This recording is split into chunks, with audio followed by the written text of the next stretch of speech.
Good morning and good day, everybody. My name is JayMuggJay, and this is episode 3 of my Minecraft Let's Play. Let's go ahead and go to our skeleton, XP farm and finish it finally. Because, as you know, I didn't manage to finish the whole thing in the last episode. Let's hope we can do that today. And we will start off by building the enchantment area right over. Oh, let me close this off so we'll be safe from the monsters.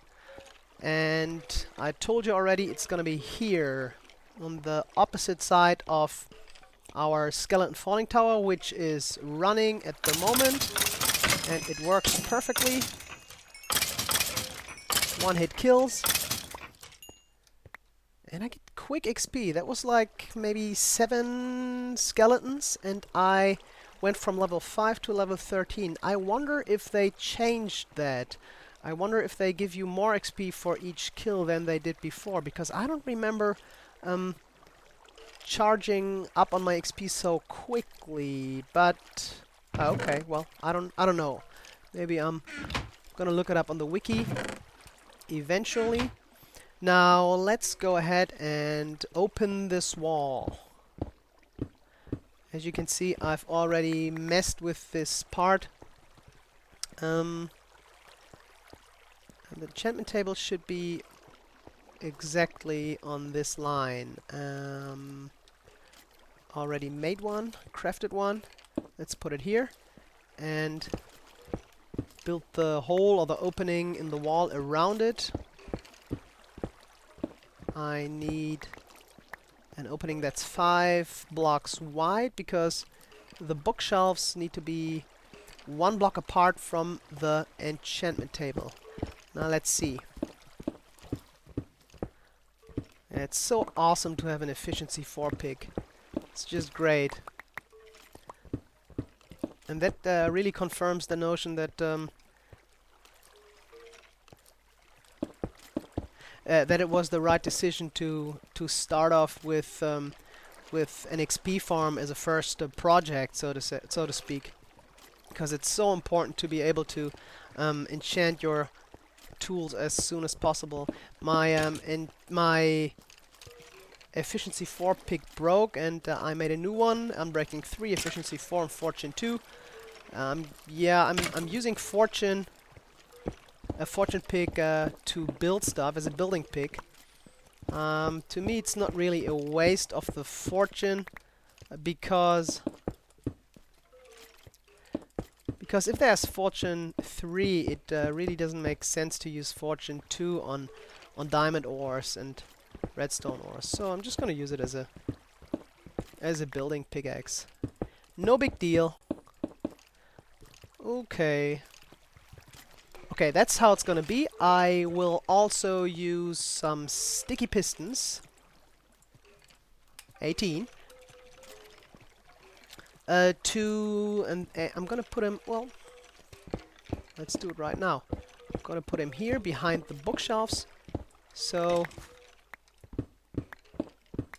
that we will be able to pull back the bookshelves a 6-pack at a time to have a larger variety of enchantment numbers.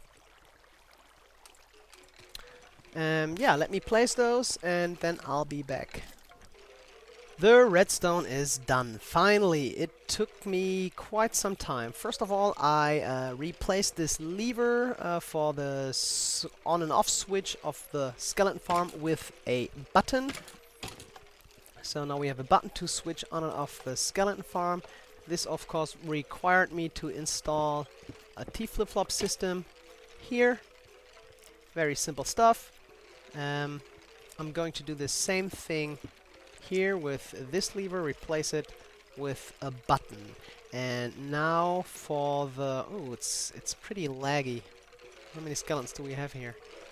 117. Okay, that's a lot. Oh yeah, and by the way, I was just taking a look at the at the footage of the first couple of minutes, and I was wrong. It did not take me 7 skeletons to get from level 5, or what I said, to level 13, but I was already at level 9. So that seems about right. They probably did not change, Mojang did not change the XP mechanics. But this is the main part.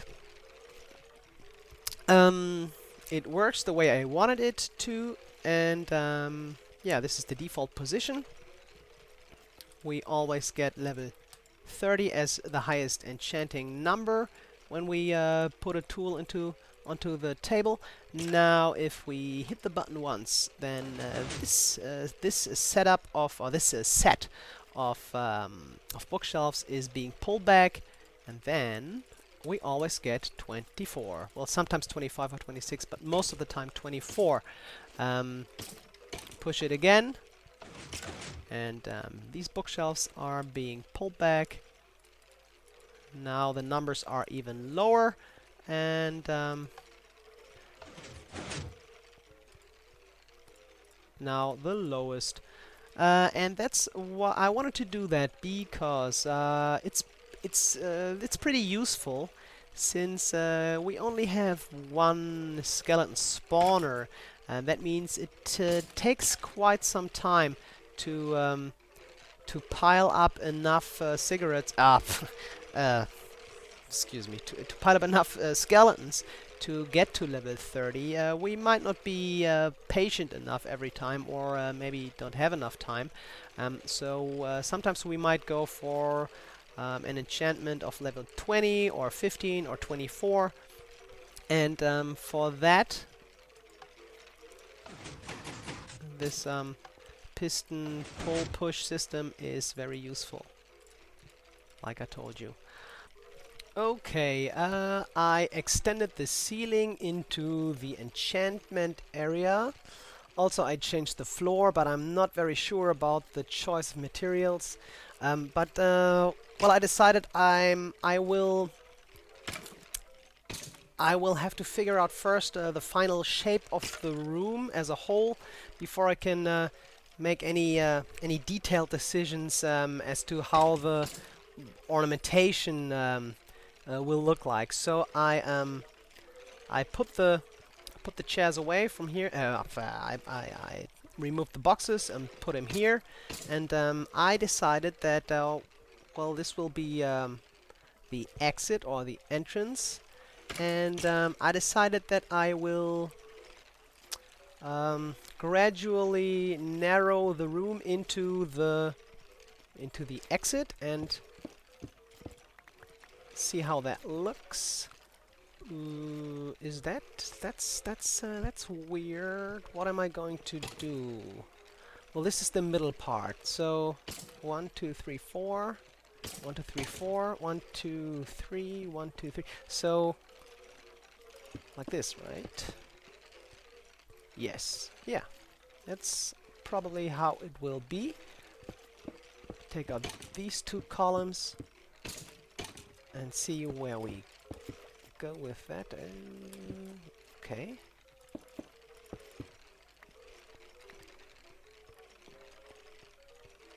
Yeah, I think that's how it's gonna be. It's not quite symmetrical in a way.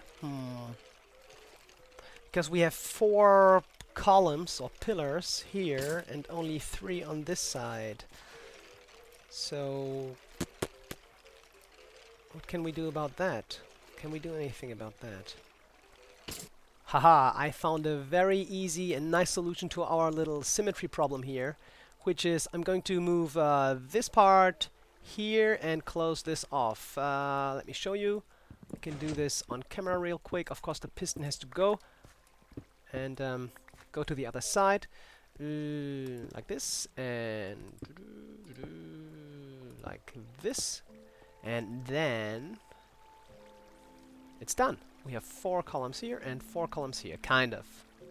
This one is a little shorter, but that's not a problem. And then, well, actually it looks better if I leave it like this, but then I wouldn't be able to hide the piston, because the piston goes here. And, yeah, that doesn't look nice. I want the piston to be hidden. I could always I'll work the piston from below here, but then I wouldn't be able to watch it. No, no, no, no, no. No, we leave it like this and close this off like that. And here we go. Yes. Okay, cool. And next thing we will do is figure out how to work the piston with a T flip-flop and a button. Just a sec. Ah, it's getting better and better. I switched the thingy bingy. Okay, let me earthquake. What is it? Oh yeah, right. I wanted to change the lever to a knob. No, not a knob. Knob is penis in British slang. I always say knob because it's Knopf in German. Button. I changed the lever to a button, and I didn't have enough space here for the whole T flip-flop thingy. So I thought put it here somewhere, and then I thought even better to put it here, because then we have perfect symmetry. Not only the 4 columns are in line here and here, but also the button here for the bookshelves and the button here for the... Oh god, this is horrible. The on-off switch XP slash afk-farm. Okay, and it works. XP and hit it again. AFK. Right, let me lead you through the whole thing real quickly. Here it goes. Into this block, and then we have this new T flip-flop thingy, and it leads into the piston. And that's it. Works fine. And now we can go for... Now we can finally do the fun part, the fine arts of ornamentation. Yeah, that's fine art. That's confidence, people. Let's go. Let's go ahead and start with some stairs here and here and here. Yeah. Yup. Looks better already, and I always wanted to add something here.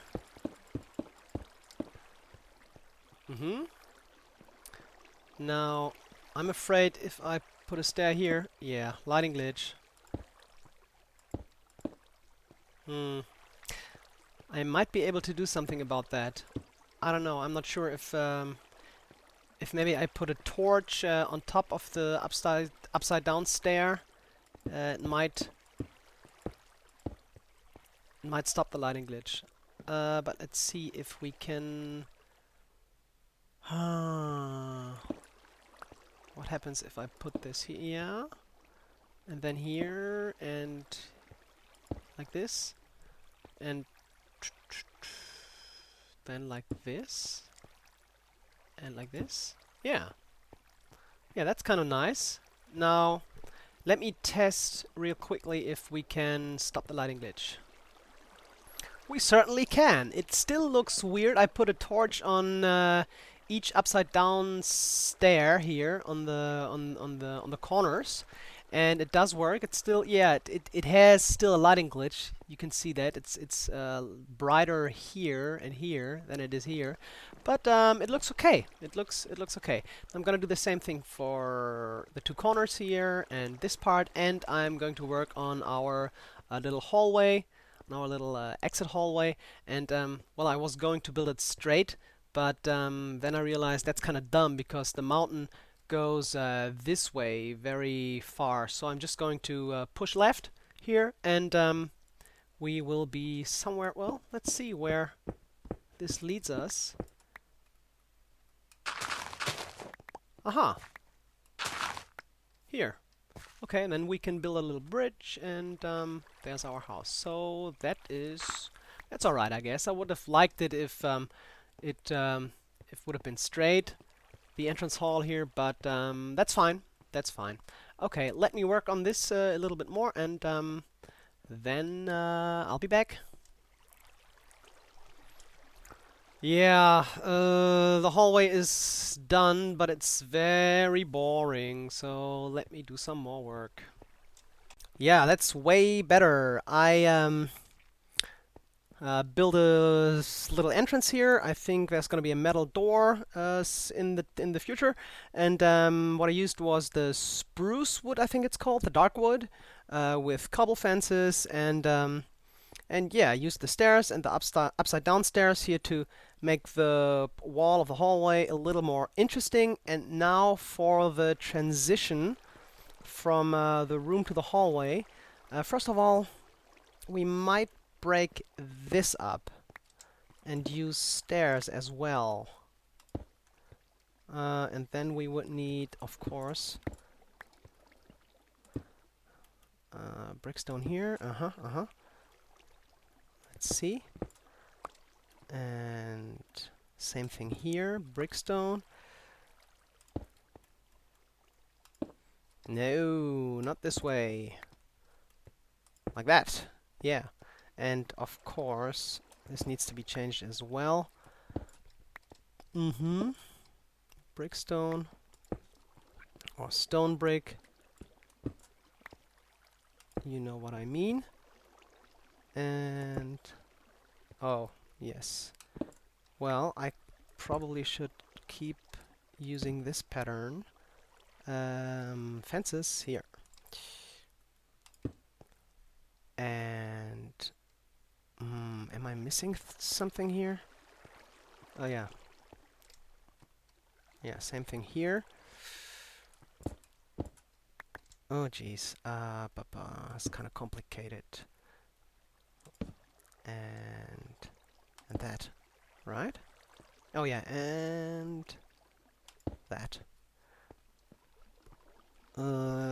I kind of like it, but this is looking weird. What is this? Is this...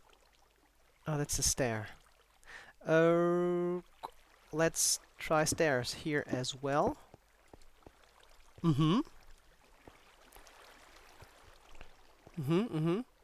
Still looks kind of weird. This whole thing. There's too many corners here. Maybe we can... Oh. That was not intentional. Maybe we can pull it forward a little. Yeah, lighting glitch. Nice. Damn. That looks better, doesn't it? And we can do the same thing that we did here. Put a torch on top of the thing. You know what? We'll do that. We put a torch on top of the upside down stair here and here, and that should be good then. And then the room is pretty much finished. I can't believe it because it took a very long time. And you know what?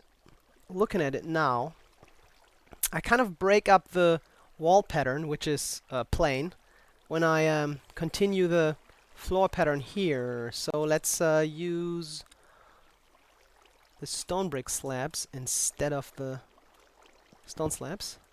See how that looks? Oops. No, that wasn't right. I just closed off the... Yeah.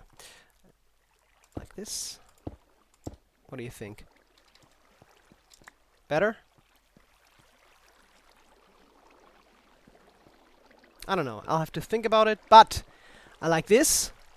Now, all that's left to do is the lighting and, maybe something about the floor. Okay, I'll be back with an update. Yes, I'm standing outside because I'm finished with the whole thing, finally, and I'm very happy about that. I was just looking at the footage and it's already been too long, that's why I finished the rest off camera, but it's not really much. Well, it kind of is, isn't it? Well, that's the finished skeleton XP farm. First of all, I extended this canal to that side. It doesn't have any purpose other than aesthetical, to make it look symmetrical from this side. Put down a water stream which merges with this one quite nicely, so that we won't have any skeleton crowding problems here at the junction. Put down some lapis here, and to kind of resemble or mirror this T-shaped canal system, I put up lapis on the ceiling here to give it some more character. Finished the enchanting area. I'm not so sure about the anvil. The thing is, I planned the whole project here without thinking about the anvil, but I'm going to leave it here for now. Replace the floor with wood, which fits better, fits the bookshelves better. Put down some pictures in a picture frame. Yeah, just some details to make it look somewhat nicer. I thought it was a good idea to put down a skeleton picture next to the skeleton farm. It sure is ugly though. But this is not our living room, and I can assure you, once we build a living room, this will not be one of our pictures. But it's fitting down here. What else? Yeah, I put down some pumpkins here for the lighting. Pumpkins instead of glowstone because they match the color of the boxes below. These boxes are for bones, these ones are for arrows, and these ones are for rare drops. Now, you can see this is the lighting. I counted the blocks to make sure that we have light level 8 or above everywhere. And you might have noticed these two redstone lights are off.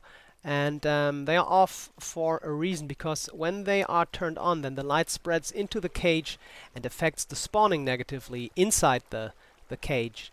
So that's why I hooked them up to these 3 pressure plates, and once I walk into the room, the pressure plates send a signal through a T flip-flop, switching off those 2 lamps.